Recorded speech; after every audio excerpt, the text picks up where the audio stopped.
You're listening to DNA ID. Brought to you by AbJack Entertainment. Be sure to check out some of the other great true crime podcasts from this network, including The Murder in My Family, Missing Persons, Scene of the Crime, Zodiac Speaking, Beyond Bizarre True Crime, Citizen Detective, and Campus Killings.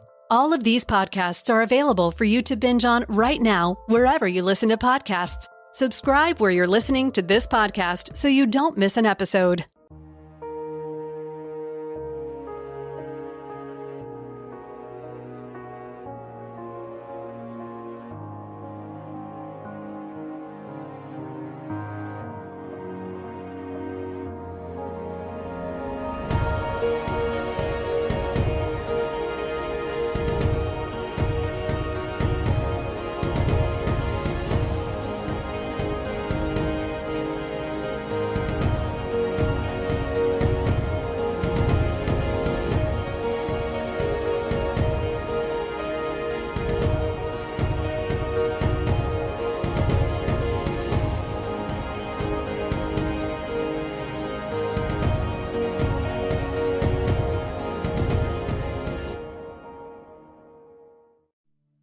It was 1981.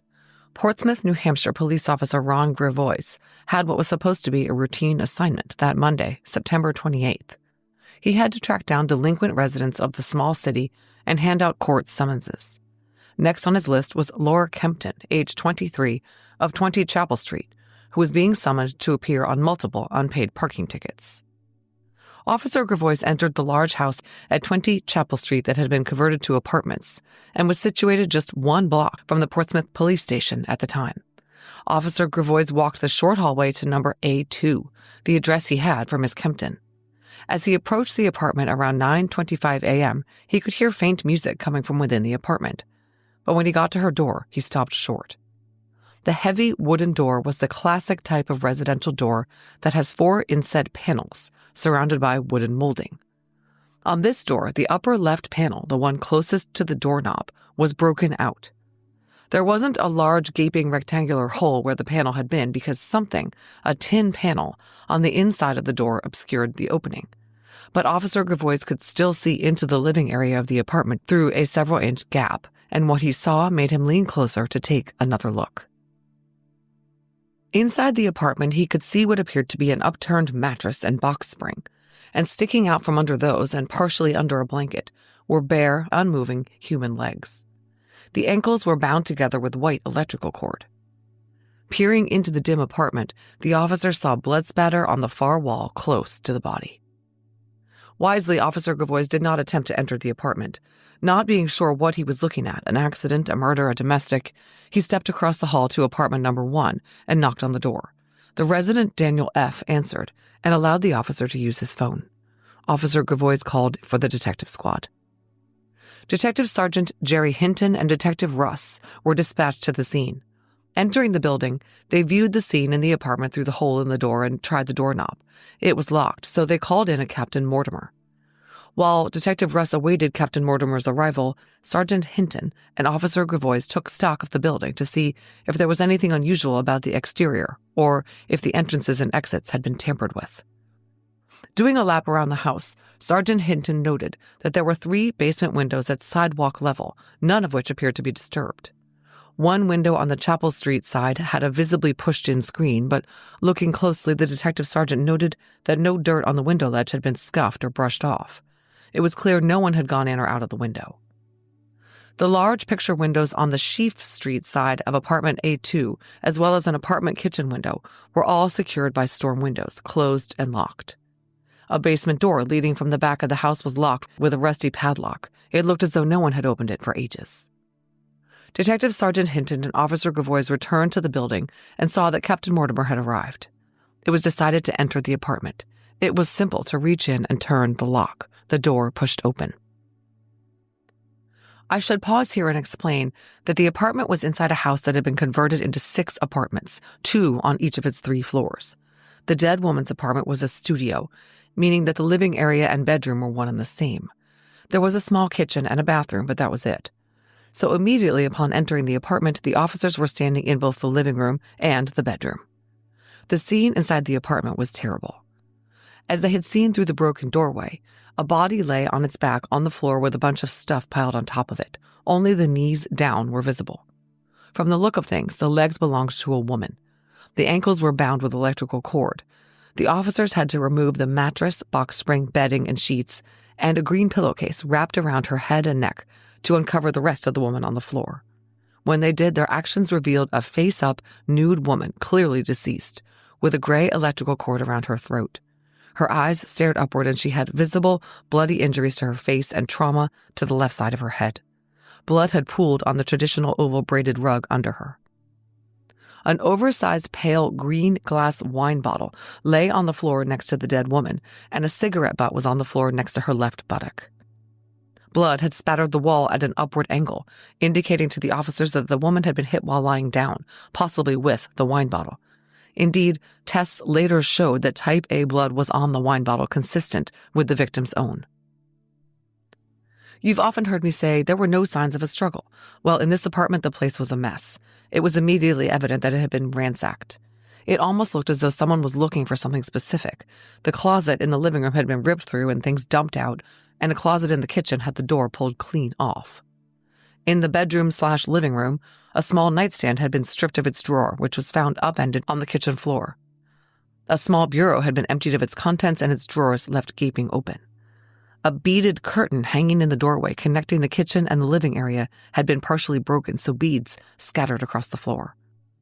Detective Russ and Detective Sergeant Hinton photographed the entire crime scene and made notes about their observations as they awaited the arrival of the pathologist on call, Dr. Dennis Carlson.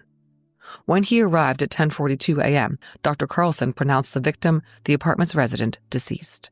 Her name was Laura Kempton. She was 23 years old. Once all the crime scene photos had been taken and sketched out, at 11 a.m. Laura's body was removed for autopsy. An officer, R.M. Smith, accompanied her to an X-ray at Portsmouth Hospital and then to Wood Funeral Home.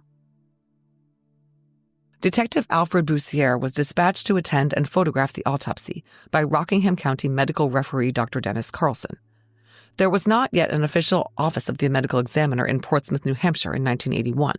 Dr. Carlson, a certified pathologist at Exeter Hospital, performed the autopsy on behalf of the investigating authorities at the Wood Funeral Home on the afternoon of September 28th. It was witnessed by Officer Smith, Assistant Attorney General John Provald, and Detective Boussier. Officer Smith collected Laura's jewelry and white beret and took her fingerprints. The cords around Laura's neck and ankles were collected and examined, and then Dr. Carlson got to work. He attributed Laura's cause of death to a severe beating about the head with the finding of terminal pulmonary edema. More specifically, he observed massive trauma to the left side of her head, including lacerations to her forehead and left scalp, extensive complex fractures to her skull, and lacerations and contusions of her brain. Dr. Carlson noted that the caved-in appearance of Laura's skull was consistent with being struck by a heavy, blunt object, and he listed the wine bottle found next to her body as a possible weapon given the size, shape, and the blood found on it. He opined that her forehead lacerations could have been produced by an object, but that her split and bruised lips were consistent with blows from a fist. Although the victim's exact time of death could not be determined with certainty, Dr. Carlson estimated it to be approximately 2:30 a.m., plus or minus an hour. Dr. Carlson collected several samples from Laura's body both at the scene and during the autopsy. These included vaginal swabs, vaginal smears, and skin scrapings taken from a visible spot of crustiness on her left upper thigh. All these items were placed in evidence with the Portsmouth Police Department and then were sent on to the New Hampshire State Forensic Lab for testing. A toxicology report showed that Laura's blood alcohol level was 0.11. She had no drugs in her system. The white electrical cord around her ankles was later determined to have come from an electric blanket that was found tossed with the bedding. She also had a gray telephone cord around her neck and shoulder area, which appeared to have come from the kitchen phone. Meanwhile, Detective Craig Miller was tasked with locating and informing Laura's next of kin. He learned from friends gathered outside the crime scene that Laura was a student at the Portsmouth Beauty School. The supervisor there, Francis N., was very upset to learn of Laura's passing. He said Laura had been a student there for over a year and she was a very nice person. Francis passed along Laura's parents' names and address to the officer. Detective Miller contacted the police in Charlotte, Maine, and asked them to track down the Kemptons. The next day, on Tuesday, September 29th, Portsmouth police officers brought Laura Kempton's father, Robert, to Wood Funeral Home, where he viewed and identified his daughter's body. I can't imagine how traumatic that was for him, given the violence that Laura had sustained to her person.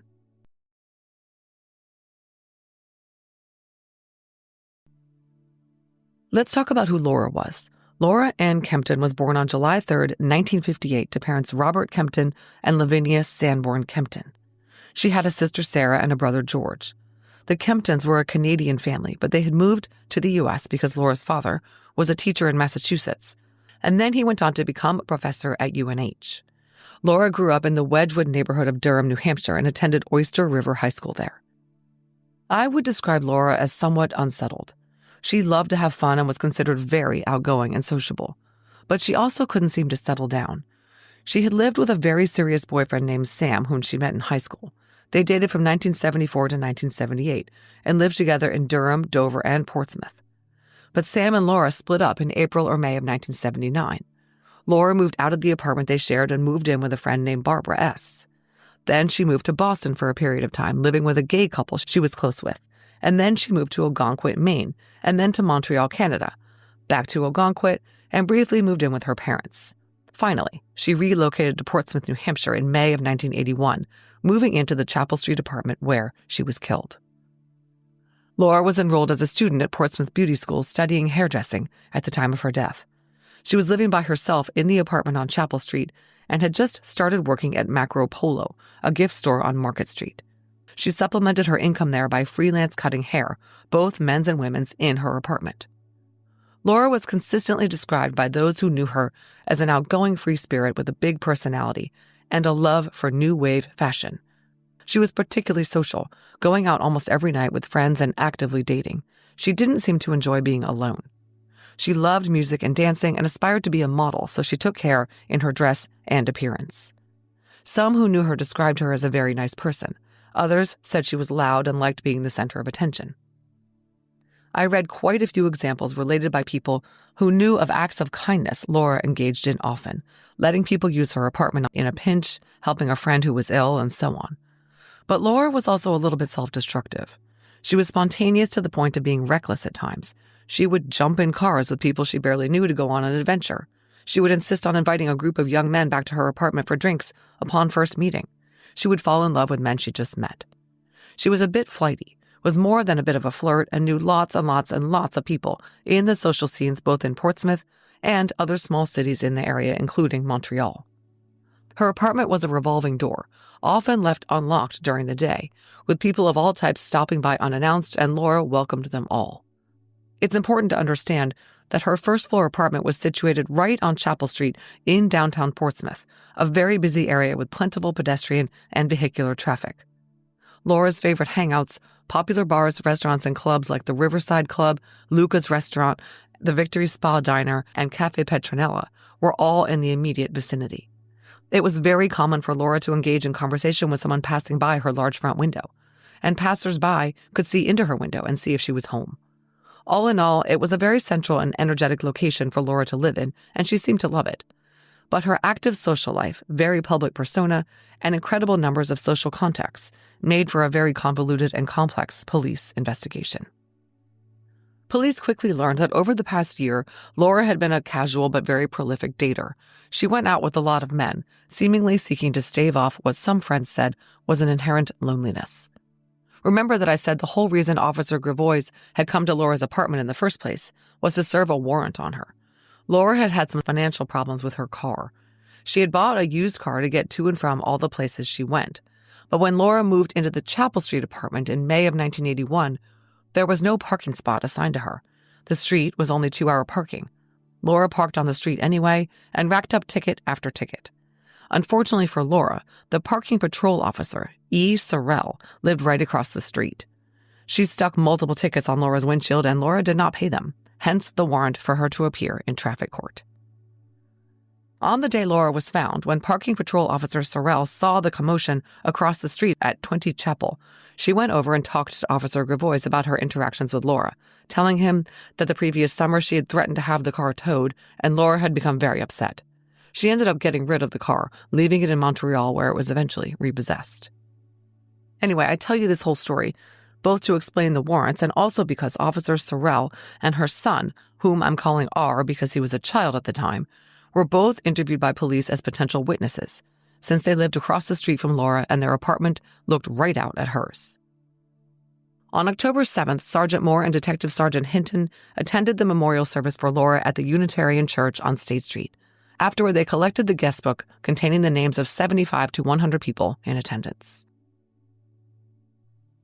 Let's go back to the crime scene in the apartment. Police noted that music was playing quietly on the radio, incongruously with the gruesome scene. I don't know where the officers located Laura's cat, Bebop. I imagine he was hiding somewhere totally freaked out. Once Laura's body was removed for autopsy, a piece of wood was noted to be on the floor where her body had been lying. It had been under her. The wood was matched to the molding on Laura's front door, which appeared to have been forcefully dislodged. Detective Sergeant Hinton made note of blood spatter on the south wall of the apartment. It appeared to be direct spatters starting 2 feet from the floor and spraying in an upward angle to the ceiling. Here's a quote from his report. All of the blood spatters appeared to have come from where the head of the victim was located. End quote. Laura was lying on the floor, probably already tied up when she was hit. Speaking of the broken molding, let's talk about the door to apartment A2. As I said, the door was the kind that is divided into 4 inset panels, with wooden crosspieces between them and surrounding them. I guess the door was not a solid wood door, but was constructed in pieces. It was pretty clear that whoever broke into Laura's apartment knew or could see that the door was not one solid piece of wood. The 4 inset panels were thinner, perhaps cheap plywood, and could be removed with some forceful tinkering. Outside Laura's door, hanging on the wall in the entryway to the apartment house, were the residents' mailboxes. Picture this. Each old-fashioned black iron letterbox had black iron key hooks welded to the bottom. On one of the mailboxes, the black wrought iron key hook had been broken off. It was found lying on the floor right inside Laura's apartment. Inspecting the door and observing the crude tool and scratch marks on the wood surrounding the broken upper left door panel, investigators quickly determined that the key hook had been used to pry the panel loose. This from the New Hampshire Attorney General's report on the crime, quote, investigators also observed that once the wooden part of the panel was removed, the only thing remaining was a thin piece of sheet metal on the inside of the door held in place by 4 pieces of molding. This metal was thin enough that it appeared that the perpetrator was able to pry it off with the piece of bent metal from the mailbox, resulting in 1 piece of molding falling out of the door. Investigators concluded that the piece of molding that fell out of the door was the same piece of molding found under Ms. Kempton's body at the scene. Once the sheet metal was removed, the perpetrator was able to reach inside, open the door using the doorknob, and gain access to the apartment. Investigators believed that the perpetrator then put the sheet metal back in place after breaking into the apartment so that others passing through the hallway would not see what was happening in the apartment. End quote. Remember that when Officer Gravois showed up to issue Laura her court summonses, he could see that there was a thin metal plate kind of lopsided in the door panel, and a gap between the plate and the wood allowed him to glimpse part of Laura's body on the floor. Recognizing that the door was the crucial point of entry, Detective Bussiere processed the door and entryway casing. He was able to lift 2 distinct prints from the cross-section of the panel located in the center of the door. There were also 2 palm prints found on the right-hand inside door jamb. These prints were all lifted and the entire door collected as evidence.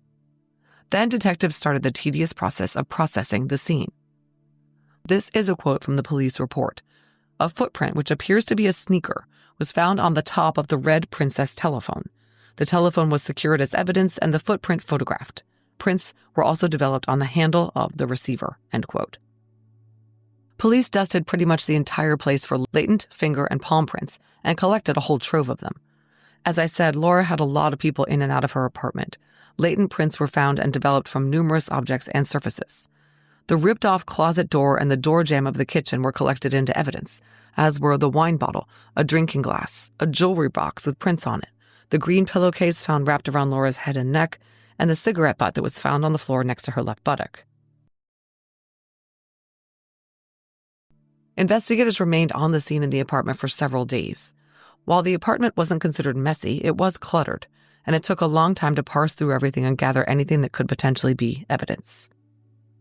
The second-floor rear door to the building was of great interest to detectives. They believed it likely that Laura's killer had come in through that door or gone out through that door. It was supposed to be closed and locked, but it wasn't. One of the building's tenants had found the door standing open that morning. Detective Boussier lifted several latent prints from the outside of this back door. Boussier also found a small pile of dirt near the door, which appeared to have been dislodged from the bottom of a work-type boot. The dirt was collected into a plastic vial.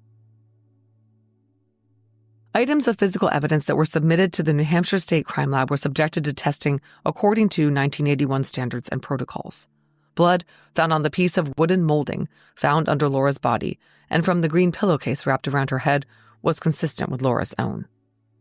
The lab was able to detect a very healthy amount of sperm on vaginal smears collected from Laura at autopsy, and sperm and seminal material was evident in the sample of skin scrapings that were taken from Laura's left upper thigh area, which were fresh enough that it was believed they were deposited around the time of her death. Within minutes of Laura being found by Officer Gravois, the block was swarmed with cops, crime scene personnel, the pathologist, and so on. Officer Famulari was stationed outside the entrance to the apartment house with instructions not to let anyone in and to question anyone trying to come out.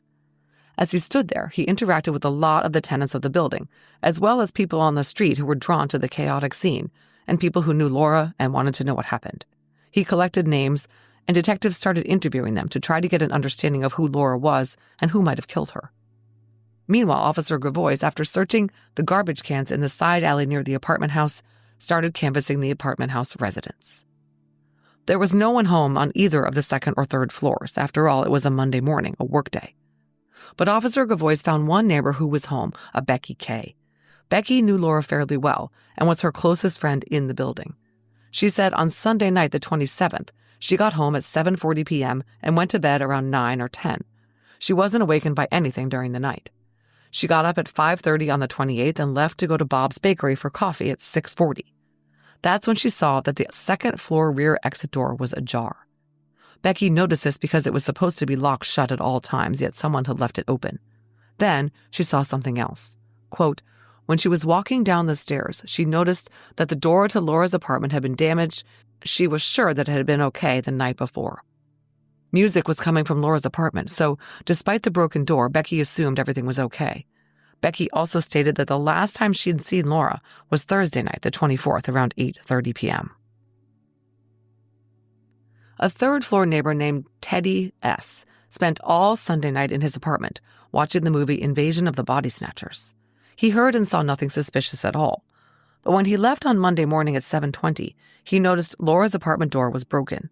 He called the landlady, Martha Philbrick, and told her that there possibly had been a break-in in apartment 2. She told him her husband would come by later and look at the door. Mrs. Philbrick got a call from the police around 9:50 a.m. and went to the scene to speak with officers.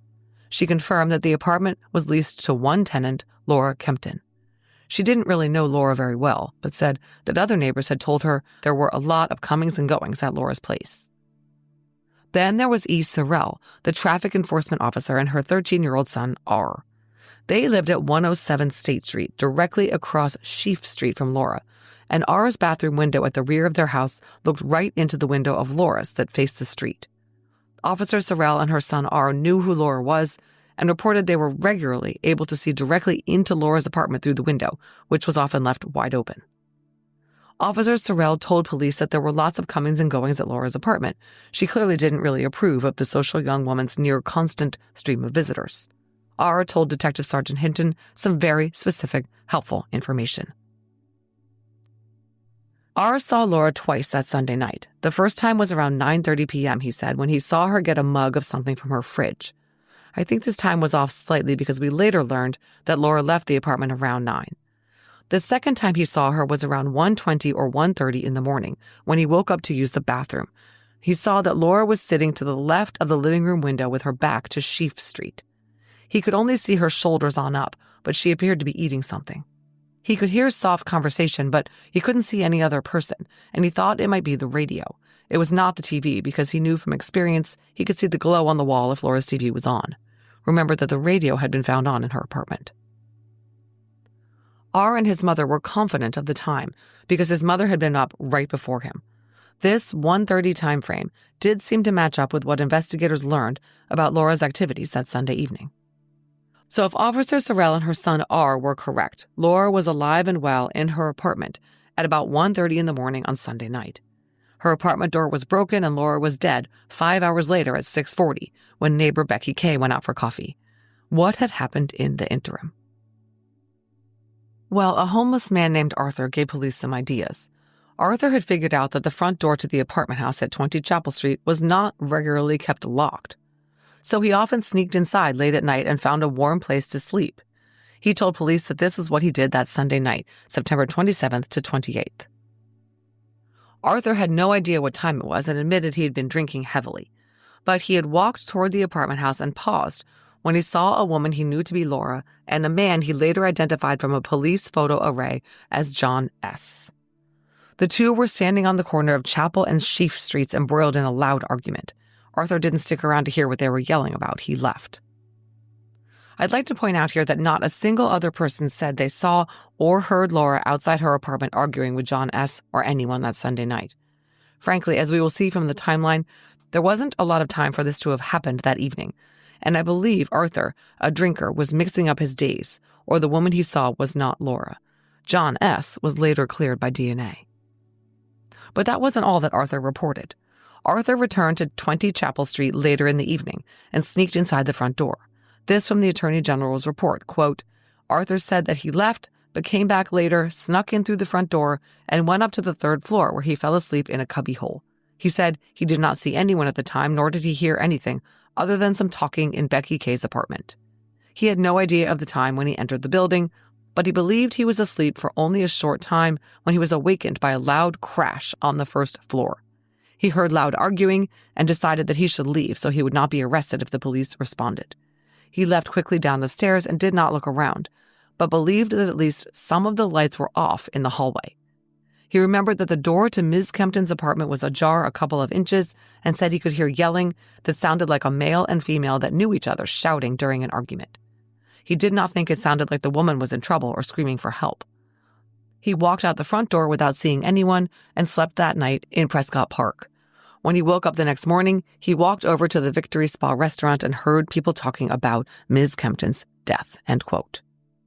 Investigators commenced a barrage of interviews with Laura's friends and acquaintances. One of the most significant of these was Karen W. She was arguably Laura's closest friend in Portsmouth, the owner of Karen's ice cream shop just down the street from Laura's place. On Monday morning, Karen quickly heard from another friend that police were all over her friend's apartment building, so she walked over to see what had happened. She asked what was going on. Sergeant Moore replied that a woman on the first floor had been killed. Karen said, "Is it Laura?" It was. Karen started crying. She was later interviewed in detail, and here's what she said. Karen and Laura had gotten together on Sunday evening at Laura's place around 9 p.m. Then the two of them headed out to Luca's Lounge, a Hanover Street restaurant that turned into a nightclub in the evenings. Luca's was a popular place, and that night a band was playing in which Laura had a particular interest. This was Ben Baldwin and the Big Notes. About 2 weeks earlier, Laura had met and hit it off with the saxophonist in the band named Mark Kay. Karen told the investigators that Laura and Mark had spent the night together at Laura's place on Friday night. On Sunday night, the two women went to Luca's and had some wine, danced, chatted with the band on their breaks, and socialized with the several people they knew who were there. Karen and Laura stayed at Luca's until it closed at approximately 1 a.m. Laura had a last drink with Mark, the cute sax player she had hooked up with 2 days earlier, and then the two women left. Karen had wanted Mark to come home with her, but he had to be in Boston early the next morning, so he couldn't. Around 1:15 a.m., Karen and Laura walked together down Daniel Street to Laura's apartment on Chapel. Karen said that Laura asked her to stay overnight because Laura was feeling depressed and didn't want to be alone. But Karen had to be up very early to make and serve breakfast at her ice cream shop, so she declined. Laura then asked Karen if she would get coffee with her at the all-night Victory Diner on State Street, but Karen declined and left for home. She said that she last saw Laura on the steps of 20 Chapel Street at the exterior door. She didn't know if Laura had decided to go to the Victory Diner on her own or not. The investigators asked Karen some questions designed to help them determine what evidence was important and what wasn't. They asked if Laura smoked, Remember the cigarette butt that was found? Karen said Laura had never smoked around her. Yes, Karen said, when they left the apartment, Laura had locked the door behind her. Karen said Laura had danced and chatted with several men that night, including Mark Kay, but no one had walked home with them, and she knew of no one Laura planned to meet up with later. Several other witnesses also saw Laura at Luca's restaurant that night and gave statements consistent with Karen's description of the events of the evening. Bartender Steve and owner Peter verified Karen's story about her and Laura's activities and timeline. They came to the club by themselves. They spent the evening talking with acquaintances, dancing and talking to the band, and absolutely nothing unusual went down. Other people who saw Laura at Luca's verified that there were no concerning interactions with any men, no one shady was lurking around. Laura seemed in good spirits, and she left only in the company of Karen. A close friend of Laura's named Audrey D., who knew Laura from Ogunquit, said she and Laura had a drink together that night at Luca's and talked about hairdressing school. All seemed good with Laura, and she didn't seem worried or concerned about anything. Laura's friend Rosie P., who knew Laura from the Portsmouth Beauty School, told police she bumped into Laura on the dance floor and they both said hello. Laura was cheery and danced with at least 3 different men. One of the men Laura danced with that night at Luca's was described in the vernacular of the times as an Oriental. He turned out to be Filipino. Police heard from a number of sources that this guy, whose name was reportedly Ernie, that he had been aggressively pestering Laura for attention, bringing her gifts, dropping by her work, and asking her to dance. Investigators added this guy Ernie to their list of guys to talk to. Another guy who knew Laura, named Mark, like Laura's sax-playing paramour, told police that one of Laura's exes was at Luca's that night. This was a local guy named Bruce, whom Laura had had a brief romantic dalliance with. Laura was seen talking to Bruce, and his name too went on the list. But it was time to talk to Mark Kay, the saxophone player. Detective Sergeant Hinton interviewed Mark on the 28th at the police station. Mark confirmed he was the saxophone player for Ben Baldwin and the Big Notes, and he was also a bartender at Rye on the Rocks. He said he'd known Laura for only 2 weeks, but he really liked her. Quote, Mark stated that Laura was an exciting, outgoing, direct, attractive young lady, end quote. Mark had stopped by Laura's apartment between 7:45 and 8 on Sunday because they'd been supposed to have dinner, but Mark had to cancel because the band needed time to get ready for their 9 o'clock gig at Luca's. Laura and Karen came to the gig and stayed past closing time. After the bar closed, they had a drink together and then they parted ways. Quote, the last time Mark saw Laura Kempton was walking with Karen W. away from Luca's restaurant around 1:15 a.m., end quote. Mark was able to describe in detail what Laura was wearing that night. Pleated beige pants with zippered pockets tucked into blue and red calf-high socks, a dark sweater, and a coat. She was wearing makeup and large, flat beige or gold earrings with spiral discs on them. Did Mark have an alibi? Yes, he did. Right after the bar closed and the band packed up, Mark and the bass player Rick drove to Massachusetts and stayed there all night.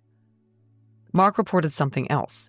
He saw 2 guys in the bar that night that he thought were staring at Laura. Later, as he was packing up his instruments to leave around 1 a.m., he observed Laura and Karen talking to these 2 guys. They left approximately 5 minutes before Laura did. He didn't know who they were. Police wanted to find out.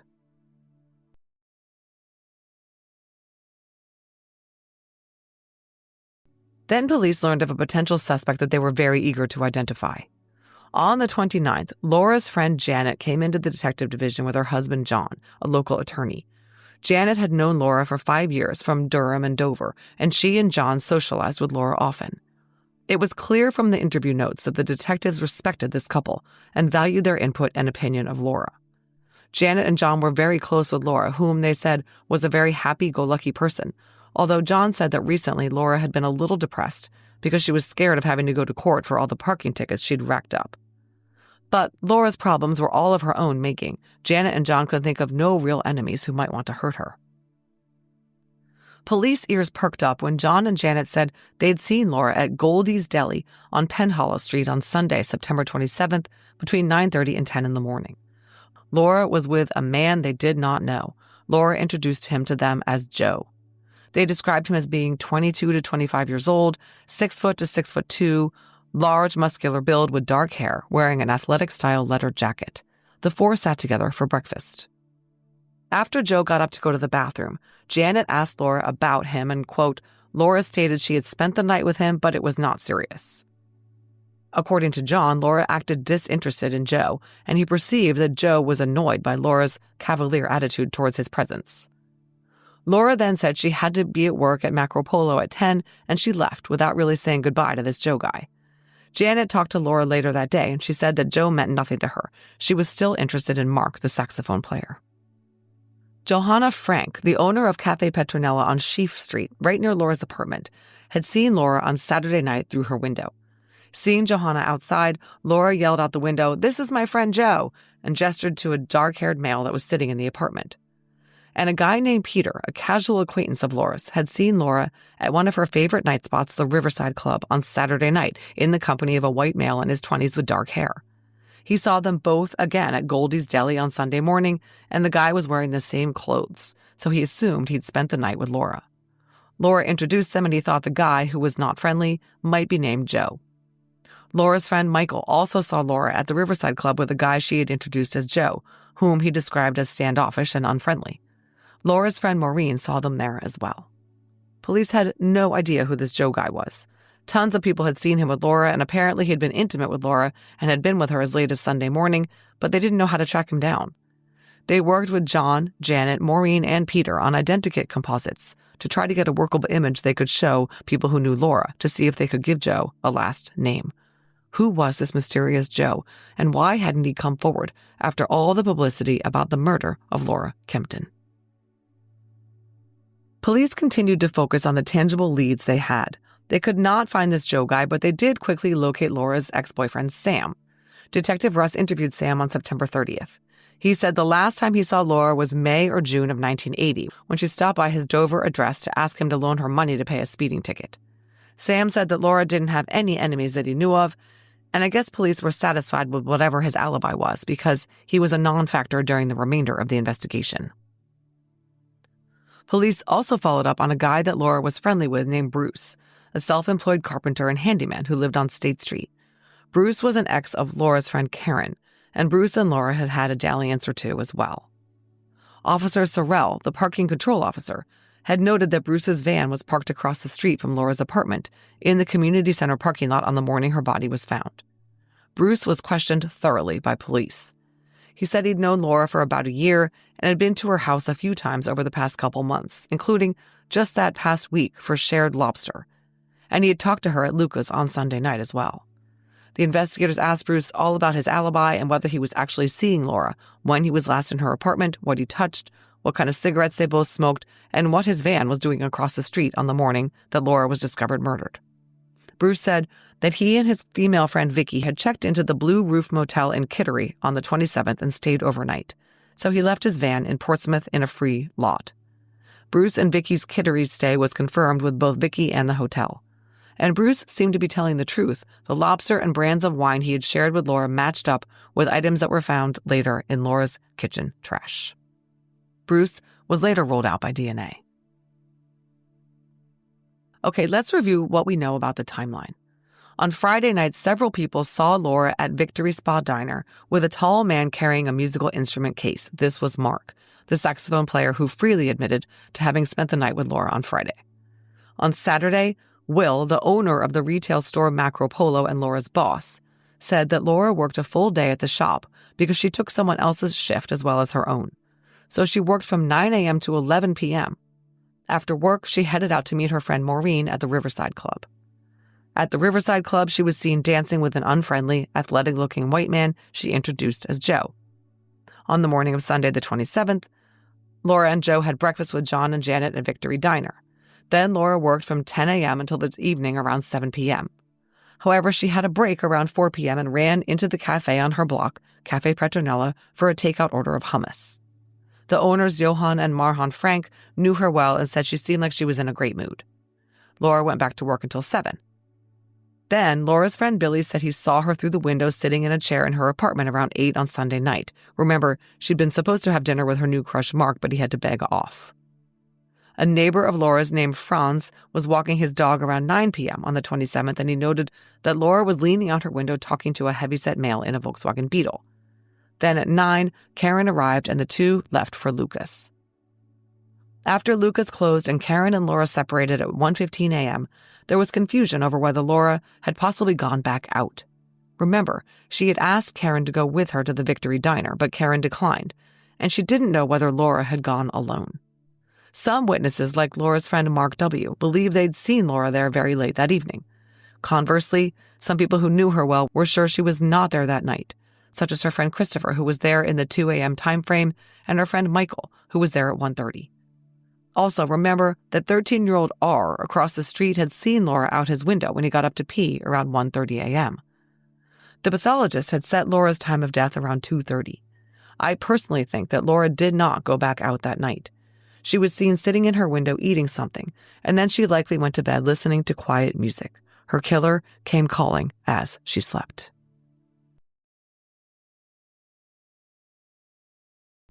One guy whom police were not interested in was a local nuisance named Sam, who unfortunately was an unstable head case, the kind of guy who writes long letters to the president. This guy Sam was a client of Laura's. She gave him haircuts in her apartment. Sam came into the police station several times raving about Laura. He told the detectives he was in love with her and was planning on asking her out. Sam even wrote a letter to Laura's parents saying, "I wanted to ask Laura to be my girlfriend and later wife. I ordered a gift for her in Europe that I planned to give her." Sam told Portsmouth PD Lieutenant George Crook, which is an awesome name for a cop, that he had a vision about Laura's death and she'd been raped, something that was not confirmed publicly. Then he said she was a sex worker. Finally, he tearfully confessed to Laura's murder, but he got all the details wrong, saying she'd been killed in the kitchen. Detective Russ pressed him on the discrepancies, and he admitted he hadn't killed her after all. The PPD sent Sam packing. There were more important guys to talk to. One guy named Robert, who worked at the Boar's Head Inn in Northampton, showed up at the crime scene and told Officer Famulari that he was Laura's boyfriend. He said he last saw Laura on Friday late afternoon around 5:30 p.m. at her apartment, and she'd given him the keys to her place so he could take a shower. Detective Russ interviewed him on October 1st, and Robert clarified that while he and Laura had an intimate relationship, it was very undefined and they didn't see each other very often. Then there was Patrick, a student at University of New Hampshire studying food service management. He and his sister Erin had grown up with Laura in Durham. They were friends since childhood. Patrick had seen Laura in Luca's restaurant around 10:30 to 11 on Sunday night. He and she had chatted and caught up asking how's school, how's work, and so on. Detectives asked about Patrick's alibi, and he said he left the club around 11:30 and went straight home, which was confirmed by his father Donald, who was still awake when Patrick got there. Many men had interacted with Laura in the days leading up to her murder. Detectives talked to her friends Billy and Paul, who had seen her at the Victory Diner with Mark, the sax player, very late Friday night. Two guys named Larry and William said they'd been in Laura's apartment Friday afternoon before leaving for a weekend wedding. There were so many people to talk to. I can't imagine how the detectives kept them all straight in the days before computers. The investigation was made even more complicated by the fact that Portsmouth, New Hampshire, as the name might imply, is a port town where a lot of commercial shipping boats come in and out. As a result, there were a lot of transient sailors and deckhands constantly going in and out of the small city. Consequently, part of the investigation focused on personnel on the ships that were docked in Portsmouth Harbor at the time of the murder. Further, the knot in the cord tying Laura's legs was identified as a clove hitch knot. This was a very common knot typically used by fishermen and lobstermen to tie up nets, buoys, traps, and so on. For this reason, they looked into a lot of fishing boats in port and interviewed deckhands who had gone ashore. And one guy caught the detective's attention from early on, someone named Ernesto, who went by Ernie.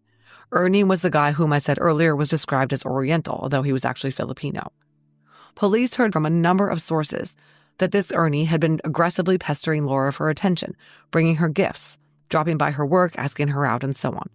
Detective Russ learned from a friend of Laura's named Betsy that she'd seen Laura at work at Macro Polo on Saturday and a, quote, Oriental man, unquote, was pestering her, and she was clearly trying to get rid of him.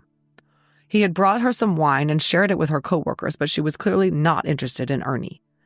That night at the Riverside Club, Ernie had continued to pester her for a dance, and finally Laura agreed to dance with him a few times.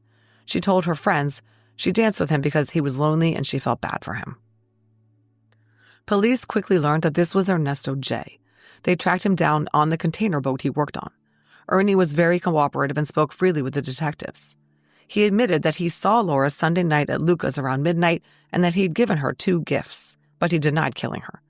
His bunk room and personal items were searched and nothing unusual found. It was also confirmed Ernie was back on the ship by 1 a.m., when Laura was known to still be alive at 1:15. Finally, Ernie passed a polygraph and was officially eliminated as a suspect. A quick word about polygraphs here. This case took place in 1981 when police methodologies were relatively unsophisticated compared to today. Detectives relied very heavily on polygraph exams to help them include or exclude potential suspects. Almost everyone they looked at in this case was asked to take one if there was any doubt at all about his potential involvement. Seeing as they had no DNA at the time and they didn't have cell phones and GPS tracking and so on, polygraphs were seen as a relatively reliable way to help police narrow down the suspect pool. Another go-to method of identifying people was the composite drawing. These were done via identikit, where the witness selected photos representing segments of the facial anatomy, saggy eyes, bulbous nose, full lips, etc., and they were put together to form a face. It was pretty primitive and resulted in a lot of false leads. Another aspect of the investigation into ships in Portsmouth Harbor was a tip police received about a ship called the Lady Anne. She had been boarded by the Coast Guard in 1979 off the coast of Connecticut for suspected narcotics smuggling. Criminal activity by the ship's docking in Portsmouth was investigated by a specific interagency law enforcement group. Quote, based upon information obtained by Sergeant Dave Johnson, multi-jurisdictional unit, through intelligence analysts in Maine, the boat was owned by organized crime and operated for their purposes and is currently under investigation. According to Sergeant Moore, that boat was tied up at Prescott Park and Pier 2 during the week of Laura's death. I'm going to cut to the chase here and state that criminality within the shipping industry had nothing to do with Laura's case. The man who killed Laura was not a sailor, and her death didn't have anything to do with illegal activity, smuggling, drugs, sex work, none of it. Yet these were all rumors police had to run down, because police had heard all kinds of whacked-out stories. Portsmouth was in the midst of a big crime surge. As the Boston Globe stated, quote, drugs are considered a major cause of the crime. A deep-water port boasting easy access to an interstate highway, Portsmouth is an ideal spot for drug trafficking. Cocaine and marijuana busts make frequent headlines. Last December, New Hampshire State Police confiscated 113 pounds of marijuana and over $200,000 worth of cocaine in the Seacoast area over a 4-day period. Rumors still circulate that the drug culture was behind the murder of Laura Kempton. End quote. Of course, the coastal city had its share of crime. A series of rapes had started in August, with 5 women being pulled into bushes and attacked. Drug arrests were rampant, and burglaries were a daily occurrence, with 494 reported in 1981. But investigators gathered tip after tip and story after story that Laura's murder was connected to some much larger conspiracy or scheme. For example, Detective Sergeant Hinton talked to a guy named Michael, who said that the rumor on the street was that $5,000 of Laura's boyfriend's money was hidden in her house, and when it came up missing, they had an argument about it and he killed her. A Sergeant Dave Johnson heard from a confidential informant that Laura Kempton was supposedly murdered over some type of drug connection in which she didn't meet her obligations and the people who killed her were organized crime connected. This was a common theme that police were hearing through tips and rumors that Laura had been murdered over her involvement in drugs and a large quantity of money. These rumors persisted even though there was no evidence Laura was involved in drug dealing or anything nefarious, and she had very little money. A guy named Richard told the cops that Laura had died in connection with a, quote, ripoff. Some guy named Eddie claimed to know who Laura's cocaine supplier was. Laura had also told her friend Susan about passing out at a party and waking up with a packet of cocaine in her shoe. She worried that people thought she might have stolen it. Police notes say that Laura had been known to hang out at a bar called Shenanigans in Ogunquit, where the owner was named George C. Quote, it should be noted that Sergeant Johnson has information that a large quantity of drugs does go through Shenanigans during the course of an evening. More than likely, George C. is involved in this operation, end quote. Laura had nothing to do with any of this, but police were clearly interested. And Laura reportedly told a number of people that she was in trouble or that someone was out to get her. I think much of this was in reference to the fact that she was aware of the impending court summons for her to face a penalty for her unpaid parking tickets, money she didn't have. People who knew Laura the best, like her friend Karen and her friend Janet, said Laura smoked some pot but rarely did coke because she couldn't afford it. She certainly wasn't involved in selling drugs or any kind of drug ring. This whole angle was truly an example of Laura being classified a certain way because she liked to go out to bars and clubs and have a good time. Let's talk briefly about another early person of interest. A woman named Joanne, a waitress at the Victory Spa Diner, told the investigators that on Monday the 28th around 1:45 p.m., while Laura's body was still in the apartment as it was being processed, she noticed a very drunk male customer sitting at the counter. She noticed him because he had dried blood spattered on his right arm and shoulder. It looked like he'd been splashed with it rather than it being his own. Joanne worked with detectives on an identikit composite, a white male, 5'8", 25 to 30 years old, ruddy face, brown ponytail. And the police showed it around to everyone. After all, it seemed feasible, if unlikely, that this guy had killed Laura in a drunken stupor and had sprayed blood all over himself and then had gone to eat at the diner down the street.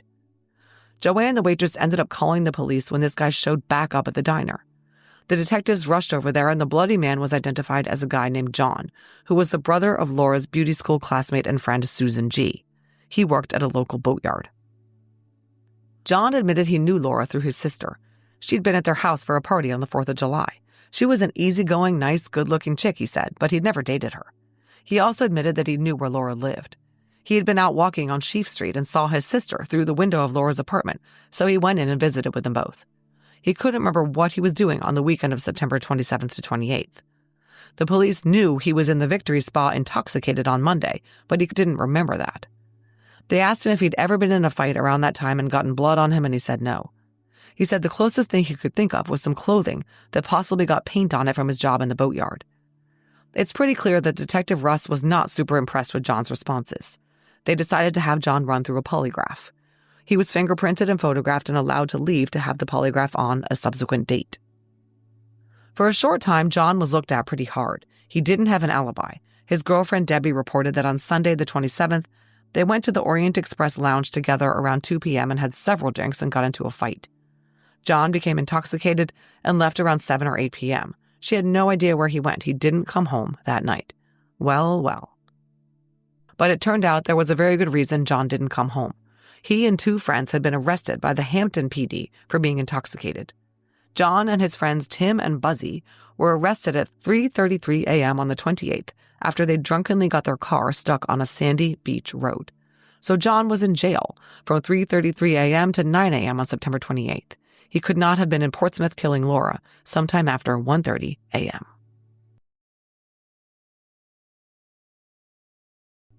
There were several other very good suspects police vetted. One was the guy whom they became interested in after Mark, the saxophone player Laura had spent Friday night with, had reported to Detective Sergeant Norman Moore that on Friday the 18th, when he was at Laura's apartment, a man came to the door.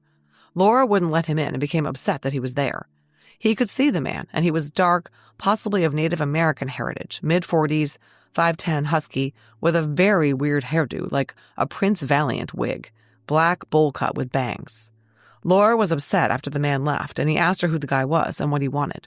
Quote, Laura stated he was some creep who wanted to take pictures of her and that she didn't like him, end quote.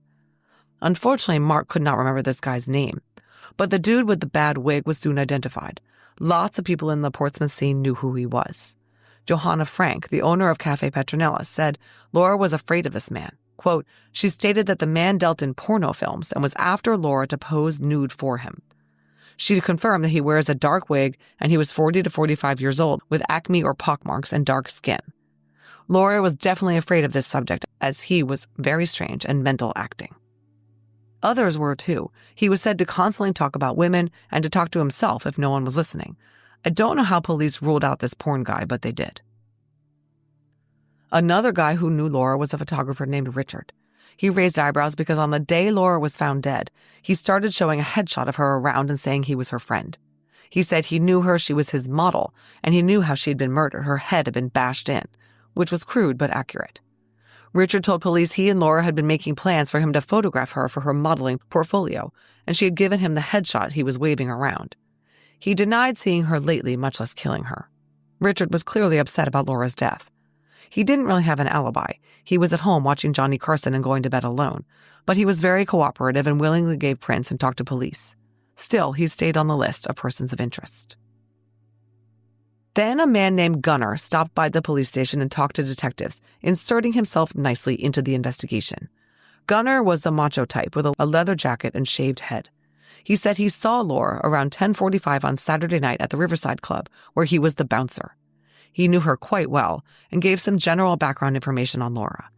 They asked him the usual questions, since he was a male who knew Laura and seemed eager to be involved. Did you kill her? No. Do you know who did? No. Well, after that interview, Gunnar started shooting off his mouth to everyone he knew that Laura was his girlfriend and that he was the prime suspect in her murder. A woman named Nancy reported to Detective Russ that Gunnar had told her, quote, Laura Kempton was shaved, raped, and had wax drippings covering her body. Nancy had dated Gunnar and thought he was crazy, and he became violent at times. She thought he'd even made reference to raping someone. She told the detective that she had seen Laura with Gunnar on Saturday walking on Daniel Street.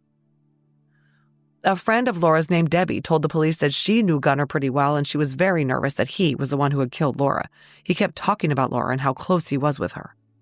He also told a woman named Tammy the day that Laura's body was discovered, that Laura had been killed, that police had him as the prime suspect, and that he didn't have an alibi and couldn't remember what he'd done the previous night.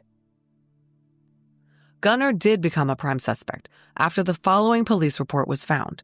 Reporting officer David Hartzell's report stated that, quote, on September 28, 1981 at 2:45 a.m., officers Newcomer and Hartzell were driving east on State Street. When they turned the corner from Middle to State Street, they observed a subject known to me as Gunnar walking westbound on State Street. He was alone and was walking briskly and wearing a black leather vest and dark clothing, end quote. So Gunnar was wandering around in the middle of the night, very near Laura's apartment, alone. Further, Gunnar was fired 2 days after the murder by the club where he worked because he got violent with a female patron and threw her against a wall. Gunnar started telling people he'd gotten fired because the club was concerned he was the prime suspect in Laura's murder. As we heard, Gunnar did not have an alibi, or if he did, he couldn't remember what it was. Gunnar went on the detective's list and stayed there for years and years. Interestingly, one of the things Gunnar told police was that two friends of his, a male and a female, whom he could not name because they were having an affair, had walked by Laura's Chapel Street apartment at 2:15 a.m. on the night of September 27th to 28th, and they overheard yelling and screaming, some type of domestic argument. They couldn't be sure if the voices were male or female, but they did make out the words, "you bitch." When they walked back by the apartment at 3 a.m., everything was quiet. If this story was true and this couple heard these sounds, then they possibly were ear witnesses to the attack that ended Laura's life. Okay, one more pretty good person of interest the police looked at. Martin C. was the owner of Poor Richard's Pub, where Laura had worked as lounge manager in 1979. Martin told the police that he discovered that Laura was ripping him off for drinks and would take liquor at the end of her shift to bring with her to bring-your-own-bottle discos. Okay, can we agree this is bad, but not a federal case? Laura was really young and probably felt that helping herself to some booze at a bar where she worked wasn't a big deal. But Martin made it a big deal. He had gone so far as to go to the next place where Laura got a job, the fan club in Algonquin, and seek out the owners and warn them that she would steal from them. He had blackballed her at another job as well. Martin seemed to be on a mission to make sure Laura's life was ruined because of this one relatively small transgression. He held a grudge big time. A lot of people in Laura's life knew all about this ugly situation with Martin. Her lawyer friend, John B., told detectives Laura had been fired from her job in Montreal and a couple of other places as a result of Martin blackballing her. So did Patrick, the guy Laura grew up with. Laura had told a female friend named Barbara that the owner of Poor Richard's Pub was after her. Laura's friend Marianne Frank backed up this story, saying Martin was constantly harassing her. It was a well-known fact that Laura disliked Martin and Martin despised Laura. Even worse, he seemed to have it out for her. Police interviewed Martin, but for some reason, the interview notes weren't provided to me with the case file. I know he claimed he didn't kill Laura. Pretty clear that he hated her, though. I have to wonder whether she rejected his advances and he exacted revenge. I don't know how or when Martin was ruled out, but he was. He didn't kill Laura. While all this was going on, detectives were still trying to identify the unknown guy named Joe, whom they had learned had spent the night with Laura on Saturday night and had been seen with her on Sunday morning. Because he hadn't come forward, there seemed to be a good chance that he very well could have been Laura's killer. They knew his name was Joe, and they interviewed multiple guys named Joseph before getting to the right one. Laura knew at least 3 Josephs. She also knew several Roberts, Michaels, and Davids. It all added to the confusion. But finally, the right Joe did come forward. He contacted the Portsmouth police in the 3rd week of October, 3 weeks after Laura's murder. Joe was a paralegal and student at the University of New Hampshire. His brother, an attorney, and his father both accompanied him to the interview, which was held on October 20th with Detective Russ. In Detective Russ's opinion, Joe looked an awful lot like the identikit sketch people had done of the guy in the Riverside Club and at Goldie's Deli with Laura on Saturday night, September 26th, and Sunday morning, the 27th. Joe confirmed that he was the guy. Detective Russ asked Joe why he hadn't come forward earlier, and Joe said he worked at a law firm and wanted to avoid any embarrassment. Plus, he didn't feel he needed to because he was in no way involved in what happened to Laura. When the investigation remained unresolved, he and his brother had decided the best thing for him to do was come forward and identify himself. Joe told investigators that he and his friend, the son of the former police commissioner of the Portsmouth Police Department, went to the Riverside Club in Portsmouth on Saturday night the 26th. Toward the end of the evening, he met Laura. Laura approached him and said hello, and they danced together. He knew who she was as they had attended the same Labor Day party, but he'd never actually met her. After the club closed, they walked out with his friend Kevin S. and his girlfriend Debbie. They sat in Kevin's car for a few minutes smoking a joint, and then they got in his own navy blue 1977 Cadillac. Several people had reported seeing Laura getting into a caddy with a man late on Saturday night. They drove to Laura's apartment on Chapel Street, arriving at approximately 1:30 a.m. Before they went inside, Laura walked around on Sheaf Street calling for her cat Bebop. She found the cat, and because she was carrying the cat, she asked Joe to unlock the door. She handed him her keys, he unlocked the door, and they went inside. They watched a little bit of a Lone Ranger movie on TV, and then they decided they were hungry. They wanted to go out and get some food. They walked out the door, and Laura locked it. They arrived at the Victory Diner around 2 a.m. and split an order of pancakes. After getting the food, they returned to her apartment around 3 a.m., where she had to unlock the door, and they went inside. They stayed there for the rest of the night. Joe recalled that Laura asked him to check that the door was locked before they went to bed. Clearly, she was diligent about locking her door. Laura had only a single bed, but she pulled the top mattress off and put it next to the lower mattress to make a double bed. This is from the Attorney General's report on this case. Quote, Joe said he and Laura had sexual intercourse over the course of the night, with the last time being around 8 a.m. on September 27th. Joe said that he ejaculated into her vaginal area during that last encounter. They then showered together, and he did not observe her to have any bruises or cuts. He remembered that after they showered, Laura said she had to leave some money for someone, and she took about $25 out of her purse and put it in a plain envelope and left it in the kitchen near the window which faces Sheaf Street on a shelf or a table. She did not write anything on it, end quote. Note that this envelope of cash was never found in Laura's apartment. After that, Joe and Laura left her apartment around 9:30 in the morning and drove his car to Goldie's Deli on Penhallow Street to get breakfast before her work shift at 10. In the deli, he met Laura's friends John and Janet. Laura left just before 10, Joe paid the bill and left 5 minutes later. They made no plans to meet again, and that was the way he wanted it, a one-time thing. Detectives asked Joe if he was ever anywhere near the second-floor rear exit door to the apartment house. No, he said. They asked him if he remembered any large glass bottles, which were quite heavy, and he said no, he didn't notice them. They asked him about the beads strung between the living room and the kitchen, and he said they were intact. None of them were strewn around the floor. Joe also confirmed that on the bed was an electric blanket. Detective Russ asked Joe whether any of his semen could have gotten on any of Laura's clothing. He said no, and that Laura and he had taken a shower. When asked, Joe said he had an alibi for Sunday night, the night of the murder. His father was home with him that night and through the morning of the 28th. Joe's alibi checked out, and he hadn't set off any alarm bells in the minds of Detective Russ. But since his alibi was his father, and Joe had failed to come forward for 3 weeks, detectives felt he should still remain on the suspect list. The missing envelope of cash mentioned by Joe was and is a mystery. Laura left some cash on the kitchen table for someone on Sunday morning. This implies that someone was planning to come over to her apartment and pick it up. Did that happen? If so, did that mean that the person had keys to Laura's apartment? Could that cash in the envelope have been payment for something that was related to Laura's crime? I probably don't need to point out that whoever broke into Laura's apartment certainly didn't seem to have a key. Otherwise, he wouldn't have needed to break down a panel of the door using a piece of the mailbox. But the cash and pickup still indicated to police some kind of familiarity that they wanted to expose.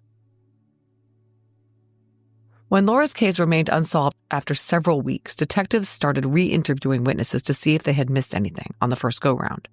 One person they re-interviewed was Laura's across-the-hall neighbor, Daniel F. He was the one who had allowed Officer Grivois to use his apartment phone to call the Portsmouth police after he found Laura's door broken and an apparent victim inside her apartment. Daniel had some very interesting things to tell Detective Lieutenant George Crook. Daniel had called the police a couple of days after Laura was killed to report the following. Daniel was out late on Sunday night, the night of the murder. He came home at 2 a.m., which was now Monday morning, September 28th, and he walked up the front steps to the apartment house. The front door was closed as usual. Quote, he said he opened the front door and believes that the light was out in the hallway, which is at the foot of the stairs, end quote. The light in the hallway was not working. It was very, very dark in the hallway. Quote, Daniel said that a couple of days after that, meaning sometime around the 30th of September, he was going to put a new light bulb in the light on the downstairs hall, and he turned the bulb and the light came on, end quote. Okay, so are you understanding this? What happened was the light was not working on the night Daniel came in very late, the night Laura was killed. So Daniel later went to change the light bulb and discovered that it had been unscrewed. When he tightened it up, it worked. Hearing this and suspecting that Laura's killer had deliberately disabled the light bulb so no one would see him breaking into her apartment, Detective Lieutenant Crook immediately ordered that the light bulb and the glass globe around the bulb be secured for processing. Quote, it is believed the murderer could have turned the light bulb off prior to committing the burglary, end quote. The bulb and globe did turn out to have prints on them, which remain unidentified to this day. I don't know whether they were compared to Daniel's prints or the prints of any maintenance people in the building. Daniel also had some more important information. He said when he entered the darkened hallway, he had to pass Laura's door in order to get to his own apartment. And he noticed that Laura's door was broken and, quote, he heard the sound of what appeared to be metal, the sheet metal, being bent. He was very emphatic that he heard no voices. According to Daniel, he heard nothing else. There was no activity in the building other than what he observed upon entering. He did not appear concerned and was not aware of anything having gone wrong until Officer Grivois came to his apartment, end quote. In his second interview, Daniel was asked to describe what he had heard. He said he heard someone inside Laura's apartment working on or bending the metal right inside the door. He couldn't remember whether a light was on in Laura's apartment at the time, and he presumed it was Laura in her apartment making the noise. Well, Daniel had almost certainly heard Laura's killer putting the piece of thin metal over the hole in the door. The question was, where was Laura? There was no way she was asleep. Her bed was right near the door. Remember that the piece of molding fell off when the door panel was taken out. She couldn't have slept through that kind of clatter. But if she was already dead, there was no reason for the killer to obscure the door, unless he wanted to have time to rape Laura and ransack the apartment. It was all very puzzling. I will state here that Daniel, the neighbor who observed all these perplexing late-night activities but reported none of them, became a suspect. He was home when Laura's body was found, and investigators found it very odd that he would make these observations at 2 a.m. but not take any steps to investigate further. Daniel repeatedly refused to take a polygraph test. Although his answers were not satisfying to investigators, ultimately, he was cleared as a suspect through a DNA sample. I'm going to move on here, leaving out more guys who were investigated and put on the suspect list only to eventually be ruled out by DNA. Men like Robert B., whose hair Laura cut at her apartment. Tom, who had stayed at Laura's apartment with his girlfriend while Laura was away. Kenneth, who had been intimate with Laura over the year and a half they'd known each other. Julio, who had a one-night stand with Laura a couple of years earlier. John and Joseph, who had spontaneously climbed in Laura's window the week before she died when she had friends over. Police were intrigued by a guy named Mario who worked at the beauty school Laura attended. He had come to the school on the day after the murder with scratches on his face, which he was somehow able to explain. They also spoke with a Mark K., who showed up to Laura's funeral with his hand in a bandage. He was the brother of Laura's ex, Mike K., who had been killed in a motorcycle crash. Mark explained he hurt his hand down at the docks where he worked as a fisherman. Police pulled in a guitar player named Joseph that Laura had slept with once or twice. He had gotten pissed about a bad haircut and punched a hole in Laura's bathroom wall. Laura had quickly lost interest in him and had broken things off, and he was very upset and angry with Laura for ignoring him. There were literally hundreds of men like these who were talked to, men who were drawn into a murder investigation for no reason Other than that, they knew the victim, and police in 1981 had very few means by which to eliminate suspects. By the end of October, police had pretty much run out of good leads and were relegated to checking into tangential acquaintances, local creeps, and mobbed-up drug dealers. This is the end of Part 1 of the Laura Kempton case. Part 2 is available right now.